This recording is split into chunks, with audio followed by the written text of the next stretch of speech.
کہانی نازوں میں پلی ایک لڑکی کی ہے جس سے اس کے خاندان میں ہر کوئی بہت محبت کرتا تھا، اور وہ اپنے ماں باپ کے ساتھ رہنے کے بجائے اپنے نانا نانی کے ساتھ اسلام آباد میں رہتی تھی۔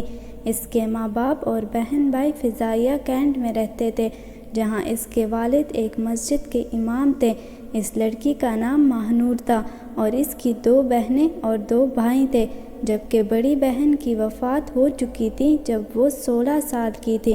وہ اپنے نانا نانی کے ساتھ اس لیے رہتی تھی کیونکہ بچپن میں اس کی پیدائش کے 1 سال بعد ہی اس کی دوسری بہن کی پیدائش ہو گئی تھی، جس پر اس کے نانا نانی نے ماہنور کے ماں باپ سے کہا کہ 2 چھوٹی بچیوں کو ایک ساتھ سنبھالنا مشکل ہوگا، اس لیے ماہنور کو ان کے حوالے کر دے، تو اس کے ماں باپ اس بات پر متفق ہو گئے۔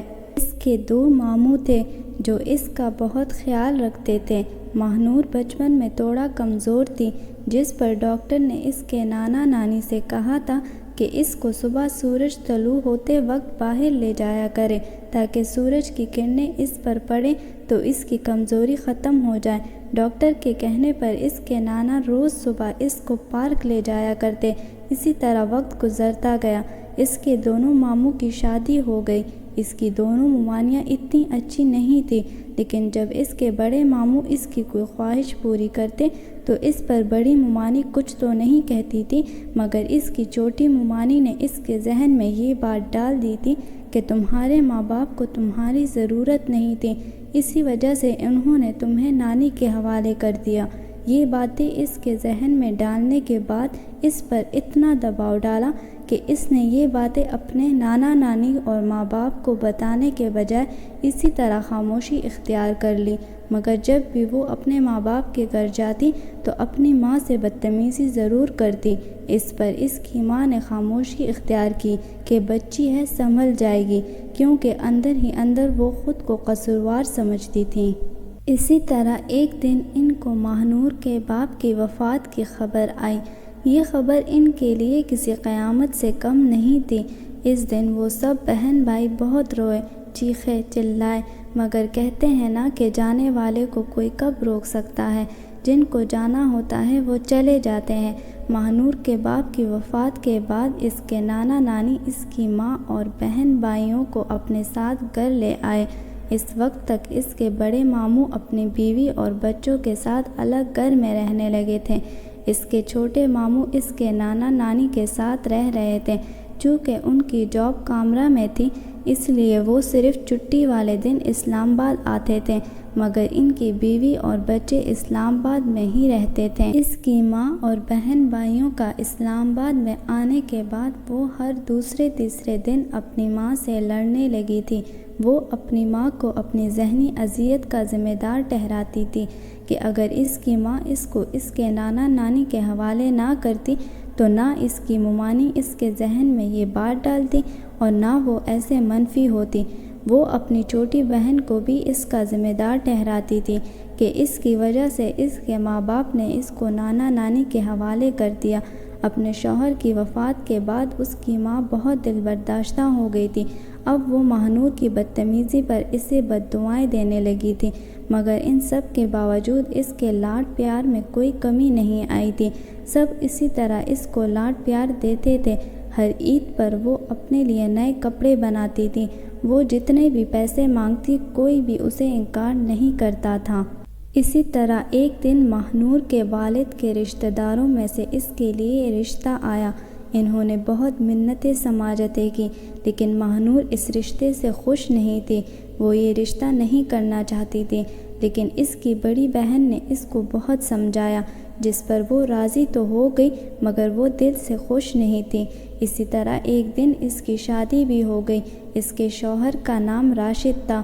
وہ شادی کے بعد اسلام آباد سے کراچی چلی گئی۔ شروع کے دنوں میں تو وہ خوش تھی، مگر آہستہ آہستہ اس کے سسرال والوں نے اپنا اصل رنگ دکھانا شروع کر دیا۔ اس کے سسرال والے بہت زیادہ کنجوس تھے۔ اس کی ساس اپنے بیٹوں کا پیسہ صرف اپنی ضرورتوں کے لیے استعمال کرتی، جبکہ ان کی بیویوں اور بچوں کو کھانا تک نہیں ملتا تھا۔ اس کا شوہر راشد اپنی ماں کا غلام تھا۔ وہ جو کہتی وہ وہی کرتا اور تو اور ان کے گھر میں زیادہ تر ان کی شادی شدہ بہن کا ہی حکم چلتا تھا۔ شادی کے 1 سال بعد ماہنور کے ہاں بیٹی کی پیدائش ہوئی۔ کچھ عرصے بعد اس کی بیٹی کو گردن توڑ بخار ہوا، جس پر ماہنور نے اسے ہسپتال لے جانے کی بات کی، لیکن ان کو اپنے پیسے بچانے تھے۔ ہسپتال نہ لے جانے کے باعث اس کی بیٹی کی ٹانگیں ٹیڑھی ہو گئی۔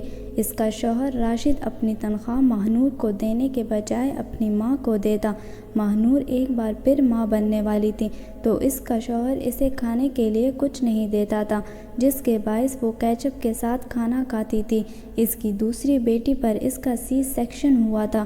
اسی طرح وقت گزرتا گیا مگر یہ ظلم کا سلسلہ ختم نہیں ہوا۔ اسی دوران اس کی تیسری بیٹی کی پیدائش ہو گئی۔ تیسری بیٹی کی پیدائش پر اس کے سسرال والوں نے اس کو بہت باتیں سنائیں۔ اتنا وقت گزرنے کے باوجود وہ جب بھی اپنی ماں سے ملنے اسلام آباد آتی تھی تو وہ آج بھی اپنی ماں سے بدتمیزی کرتی تھی۔ وہ اپنے سسرالیوں کی زیادتیوں کا بدلہ اپنی ماں سے لیتی، اپنے سسرالیوں سے اپنی بنیادی ضروریات کا مطالبہ کرنے کے بجائے وہ اپنی ماں پر ہی زور زبردستی کرتی۔ اپنی بیٹیوں کو جنہیں اپنے باپ کے گھر میں پیٹ بھر کر تو کیا ضرورت کا کھانا بھی نہ ملتا، انہیں اتنا کھلاتی کہ وہ بہت صحت مند ہو جاتی۔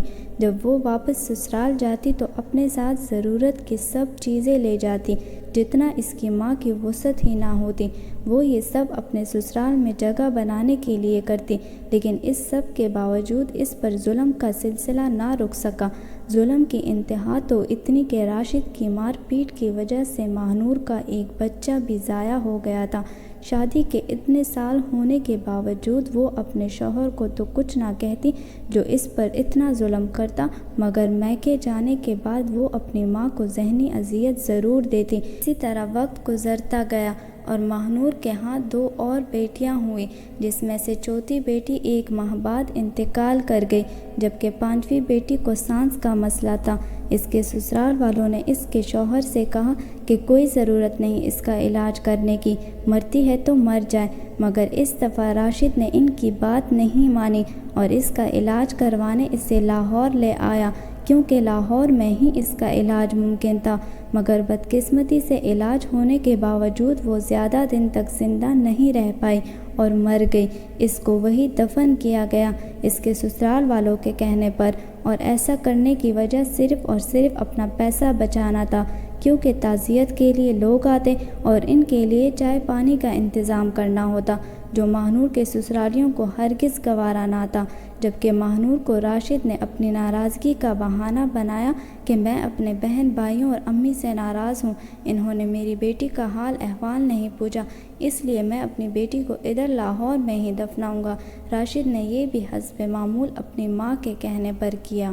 اپنی 2 بیٹیوں کو کھونے کے بعد اب ماہنور بہت ٹوٹ گئی تھی۔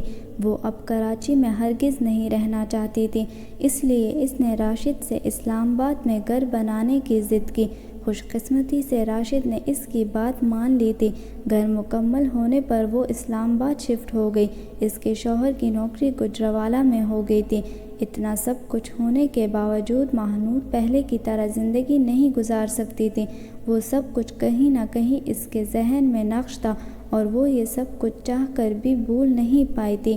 اس لیے شادی کے اتنے سال ہونے کے باوجود وہ اپنے شوہر کو تو کچھ نہ کہتی جو اس پر اتنا ظلم کرتا، مگر میکے جانے کے بعد وہ اپنی ماں کو ذہنی اذیت ضرور دیتی۔ ماہنور کی زندگی اسی طرح چلتی رہے گی جب تک وہ زندہ ہے، اور مشکلات بھی پہلی طرح آتے رہیں گے، مگر ہمیں اپنے بچوں کو بچپن میں کسی کے بھی حوالے نہیں کرنا چاہیے، چاہے کچھ بھی ہو جائے، اور نہ اپنے ماں باپ سے بدتمیزی کرنی چاہیے، چاہے وہ برے ہوں یا اچھے۔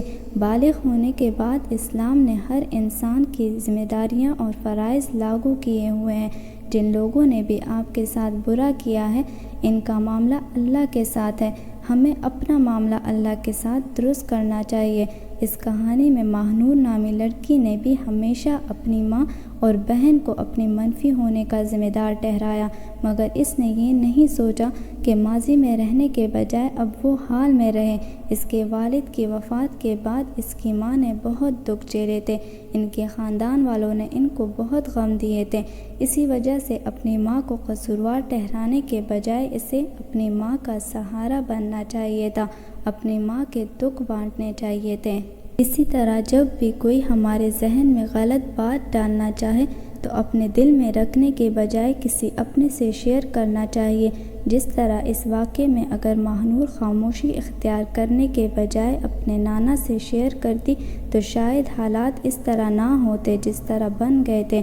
اور آخری بات یہ کہ ہمیں اپنے سسرال میں اپنا حق مانگنا چاہیے، چاہے لوگ برا بھلا کہیں، مگر جو حق اسلام نے عورت کو دیا ہے وہ ضرور مانگنا چاہیے۔ جس طرح اس واقعے میں ماہنور اپنے شوہر سے اپنی ضرورتوں کا تقاضا کرنے کے بجائے اپنی بیوہ ماں کو تنگ کرتی۔